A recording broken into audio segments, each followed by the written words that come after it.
Hai, kali ini kita akan membahas film tentang seorang mantan samurai. Film Last Samurai Standing adalah sebuah drama aksi Jepang yang berlatar di tahun 1878 saat Jepang sedang mengalami transisi dari era Edo ke Meiji. Cerita ini mengikuti Sujiro Saga, seorang samurai yang kehilangan status dan kehormatannya setelah pemerintahan Kekaisaran Jepang menghapuskan kelas samurai. Cerita dimulai dengan adegan Sujiro Saga yang bermimpi tentang pertempuran terakhirnya sebagai seorang samurai, di mana dalam pertempuran itu dia berhasil memenggal kepala pemimpin musuh. Saat itu dia bersekutu dengan pemerintah, tapi ketika pertempuran berhasil, ia menangkan tanpa dia sangka. Pasukan pemerintah menghujaninya dengan meriam dan peluru, hingga pasukan Sujiro Saga terbantai di tempat itu. Sujiro Saga terbangun dari mimpi buruknya tersebut. Lalu anak lelakinya menghampirinya dan mengatakan bahwa anak perempuannya sedang kesakitan. Saat itu, Jepang sedang dilanda kemiskinan dan wabah kolera. Setelah para samurai dilucuti sebagai tanda berakhirnya era samurai, Sujiro Saga hidup dalam kemiskinan bahkan untuk mengobati anak dan istrinya yang terkena wabah kolera. Sujiro Saga tidak mampu. Sujiro Saga tidak sanggup melihat anak perempuannya kesakitan, hingga ia memutuskan untuk menjual pedang miliknya untuk mendapatkan uang dan bisa mengobati anak perempuannya. Sujiro Saga lalu berjalan keluar rumahnya dan menuju ke rumah gadai, tempat ia akan menjual pedangnya di rumah gadai. Pemiliknya yang juga merupakan sahabat Sujiro Saga mengatakan bahwa ia tidak butuh pedang karena era samurai telah berakhir. Tapi dia tetap memberikan Sujiro Saga sedikit uang. Dampak modernisasi Jepang membawa kemiskinan yang sangat ekstrem terhadap rakyat Jepang saat itu. Banyak rakyat Jepang yang meninggal dikarenakan wabah kolera. Begitupun di desa Sujiro Saga. Terlihat dengan jelas penderitaan penduduk di mana-mana dan kemiskinan membuat kejahatan semakin meningkat. Ketika Sujiro Saga hendak kembali pulang, ia melihat pengumuman yang berbunyi bahwa sedang dibutuhkan peserta dan lomba bela diri yang berhadiah 100 miliar yen. Jumlah yang sangat besar yang bisa membuat siapapun dapat hidup berkecukupan selama beberapa keturunan. Sujiro Saga lalu mengambil selebaran tersebut dan menyimpannya di balik bajunya sambil berjalan pulang. Sesampainya di rumah, ia dihadapkan dengan kenyataan pahit di mana anak perempuannya sedang sekarat. Dan tidak lama kemudian, anak perempuannya meninggal di hadapan Sujiro Saga dan istrinya. Hal itu membuat Sujiro Saga sangat terpukul dan sedih. Pada malam harinya, diadakan upacara pembakaran mayat anak perempuan Sujiro Saga. Pada saat itu, diketahui oleh Sujiro Saga bahwa keadaan istrinya semakin memburuk karena wabah kolera. Saat Sujiro Saga sedang merenung di rumah, dia teringat selebaran yang tadi siang dia dapatkan, dia mengeluarkannya dan membacanya kembali. Tertulis bahwa bila ada yang ingin menjadi peserta harus datang ke kuil Tenryuji pada tengah malam tanggal 5 Mei. Ia kemudian mengumpulkan tekadnya, lalu bersiap untuk mengikuti kejuaraan bela diri tersebut. Ia lalu menemui istrinya dan mengatakan bahwa ia akan pergi sebentar untuk mencari uang agar mereka bisa keluar dari semua penderitaan yang mereka alami saat ini. Sujiro Saga meminta istrinya menunggunya dan bersabar. Setelah selesai berpamitan, Sujiro Saga memeluk istrinya dan memulai perjalanannya. Setelah beberapa hari perjalanan, dia tiba di kota di mana kuil Tenryuji berada. Sujiro lalu pergi ke sebuah rumah tempat tinggal orang yang dahulu pernah dia bantu dari orang tersebut. Sujiro mengetahui bahwa para ahli bela diri telah datang ke kota itu dengan tujuan yang sama dengan Sujiro Saga.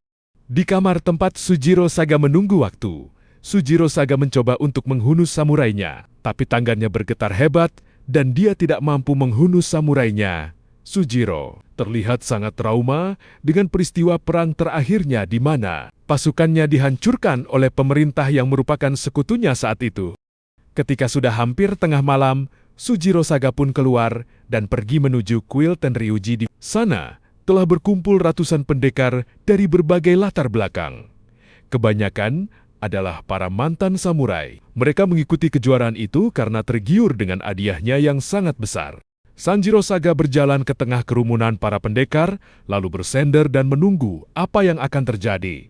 Ketika itu ia didekati salah satu peserta, darinya Sujiro Saga mengetahui bahwa mereka yang berkumpul saat itu berasal dari semua penjuru Jepang. Dan banyak nama besar yang hadir saat itu, dengan latar belakang dan kemampuan bela diri dan berpedang yang mengerikan. Hadiah, uang yang sangat besar, menarik semua kalangan samurai dan pendekar untuk berkumpul dan mengadu keberuntungan mereka. Suatu tanda dibunyikan, lalu para penjaga yang ada di kuil Tenryuji terlihat bersiap-siap.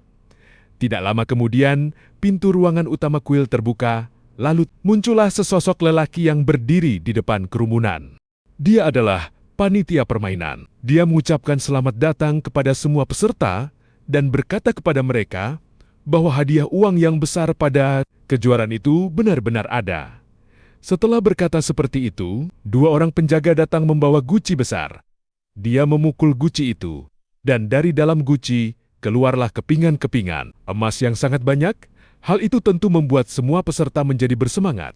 Ketika dia sedang menjelaskan permainan itu, dari kerumunan keluarlah seorang lelaki yang ternyata adalah seorang polisi yang menyamar. Polisi itu termasuk salah satu samurai yang terkenal. Polisi itu meminta permainan itu dihentikan, tapi panitia malah menantangi. Ketika polisi itu berlari hendak menebas panitia, sekelebat kemudian, dengan sangat cepat, sesosok tubuh melesat menebas kepala polisi itu. Panitia itu lalu kembali menjelaskan seolah tidak terjadi apa-apa. Dia mengatakan, ketika peraturan dijelaskan, tidak ada yang boleh mundur dari kejuaraan itu. Jadi, dia meminta yang tidak sanggup untuk segera keluar sebelum peraturan dijelaskan. Ketika batas waktu untuk keluar telah habis, panitia lalu mulai menerangkan peraturan permainan itu, sementara para penjaga membagikan kalung kayu kepada para peserta. Permainan itu bernama Kodoku.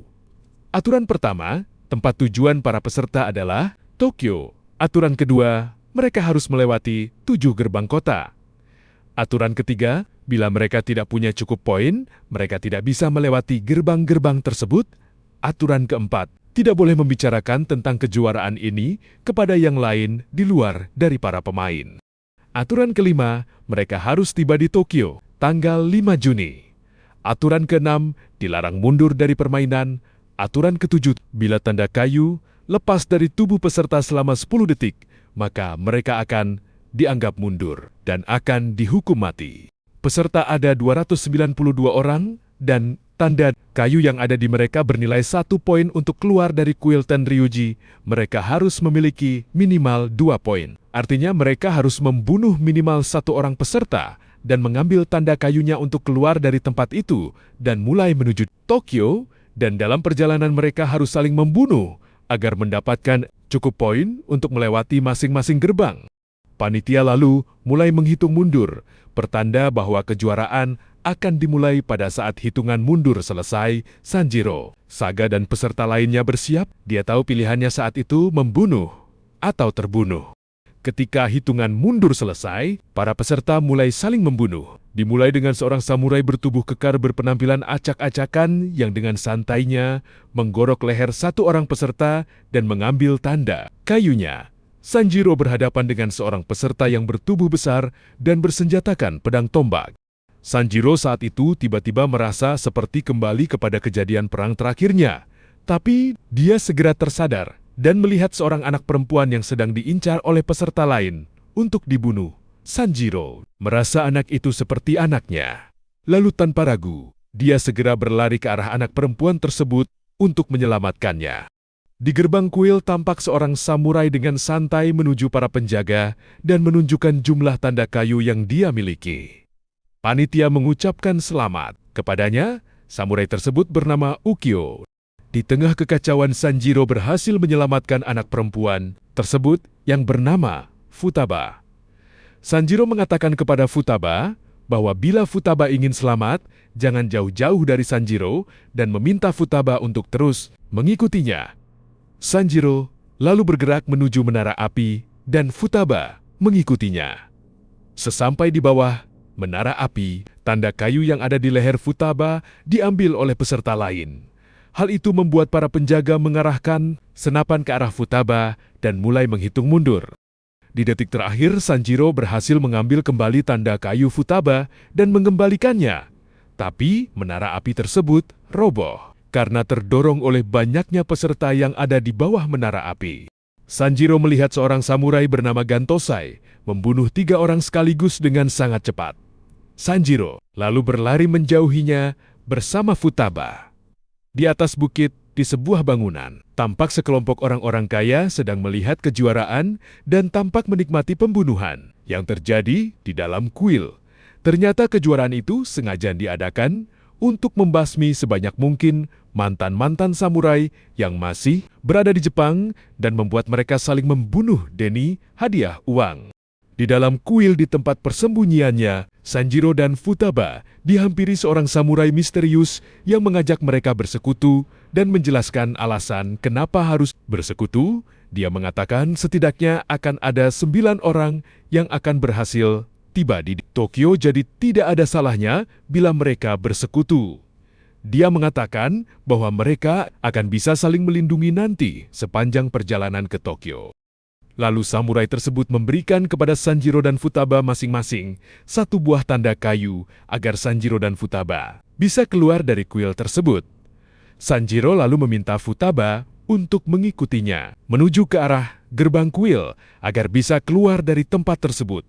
Ketika dalam perjalanan menuju gerbang, Sanjiro diincar oleh seorang samurai bertubuh gemuk dan besar bersenjatakan pedang tombak yang menyerang Sanjiro secara membabi buta. Tapi Sanjiro berhasil membunuhnya. Sanjiro dan Futaba berhasil menuju gerbang kuil, lalu mereka memperlihatkan jumlah tanda kayunya. Setelah itu Sanjiro dan Futaba dilukis secara cepat untuk pendataan sebelum akhirnya mereka berdua dipersilahkan keluar dari kuil itu. Di tempat orang kaya menonton salah satu panitia melaporkan nama dan jumlah peserta yang berhasil keluar dari kuil Tenryuji kepada orang-orang kaya tersebut. Mereka tampak senang mendengarnya. Sanjiro berlari di bawah hujan bersama Futaba. Sanjiro berniat menuju ke tempat orang yang pernah dibantunya. Ketika tiba di sebuah jembatan, Sanjiro dihadang seorang samurai yang memanggilnya Kokushu, sang pembunuh manusia.